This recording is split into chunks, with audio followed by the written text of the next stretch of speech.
Hi guys, welcome to soulful nature. ఈ మొక్కను చూసారా? అదేనండి పొన్నగంటి కూర అండి. దీని యొక్క బొటానికల్ నేమ్ ఆల్టర్నాంథెరా సెసిలిస్. చూసారా? ఇది వర్షాకాలంలో ఎక్కువగా దొరుకుతుంది. ఈ ఆకుకూర తింటే మనకు ఇమ్యూనిటీ పెరుగుతుంది. అంతేకాదండి, కొలెస్ట్రాల్ తగ్గించి బీపీని తగ్గిస్తుంది. అంతేకాదండి, ఈ పొన్నగంటి కూరలో విటమిన్లు, ఖనిజ లవణాలు ఎక్కువగా లభిస్తాయి. అంతేకాదండి, బీటా కెరోటిన్ కూడా ఉంటుంది.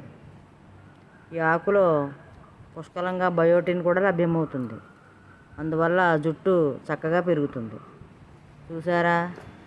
ఈ యొక్క ఆకుకూర ఎక్కడ దొరికినా తినండి. వీటిని ఎక్కువగా పప్పుల్లో వేసి వండుతారు. ఈ ఆకుకూర కంటి ఆరోగ్యానికి ఎంతో మంచిది. Please subscribe. Thank you.